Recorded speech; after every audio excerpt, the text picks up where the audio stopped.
Well, hey guys, what is going on out there today? Happy Monday morning.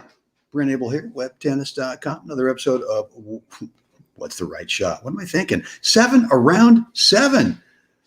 And man, we are this month of April here in the desert has been a scorcher so far. Looking for some more hot temperatures this week.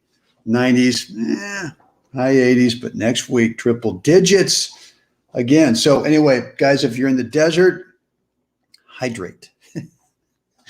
Get some water into the body throughout the day. And yeah, so look, guys, today what I want to talk about is doubles and specifically the return of serve. When you've got an active SP, what is SP?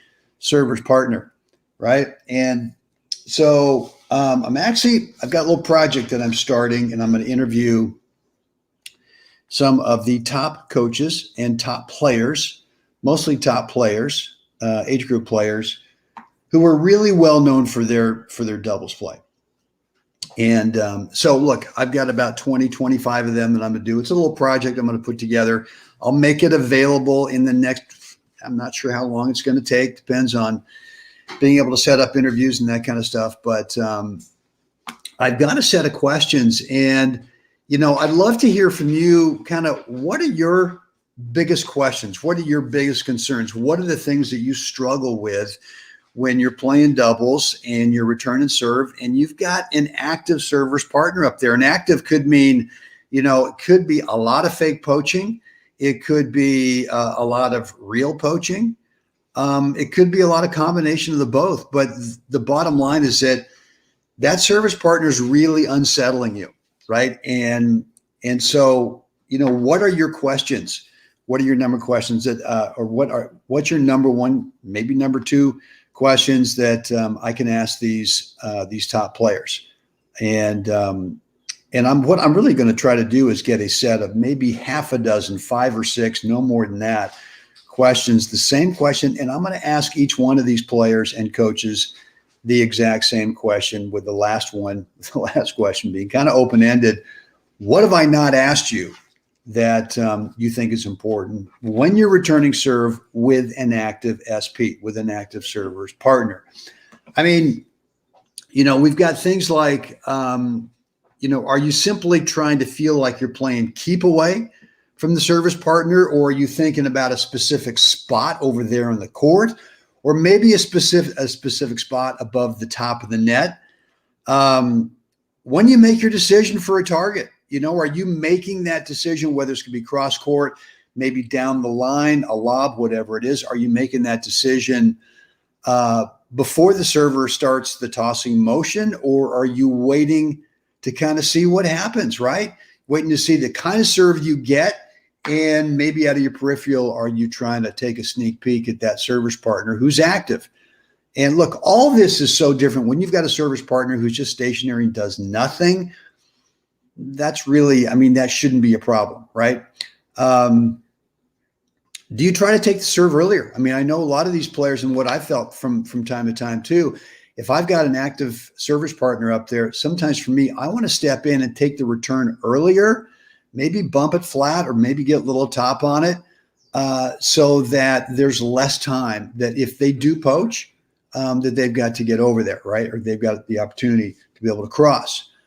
Are there any stroke technique, quote unquote, cues do you remind yourself of, right? And a lot of players tell me, and I'm sure this will be an answer from some of the top players, is, you know, you can't think about technique. However, I have talked to some guys who think, you know, as the tossing motion's going up, there's maybe, hey, make sure the hands are soft. Hey, make sure that you turn the shoulders, whatever. And then how do you watch the incoming serve, the incoming ball, and see if the service partner is either faking or poaching? What else, right? What else is on your mind? What other questions have you got that you want answered from a group of 20 plus top players and coaches? And I'm not talking about, you know, let's figure out what the Bryan brothers do. No, that's not a level that really is applicable to us. Let's find out what the top age group players in the world do that that might give us a little nugget or two or gem or something to help us when we've got that really active servers partner up there at net, trying to, number one, distract, right? I mean, isn't that the first goal of that servers partner, is to try to, what I call, dirty up the landscape, right? Try to get you visually distracted within the rules. Obviously, no jumping around and screaming and yelling and, hey, hope you missed a return, whatever. But within the rules, being able to fake poach, being able to do something to visually distract. Good morning, Rich. Thanks for checking in, Alameda, California. So I want to know what's on your mind, and what's your number one question that I can ask these guys and gals who seem to have mastered the return to serve when there's an active servers partner up there at net. Guys down below, you can do that in the comments area. You can also direct message me at Facebook and or shoot me an email, brent@webtennis.com. All right, well, that's it. We are doing 7 around 7, keeping it within 7 minutes today. Great way to start off the week. What's on your tennis agenda today? What do you got this week? What are you working on?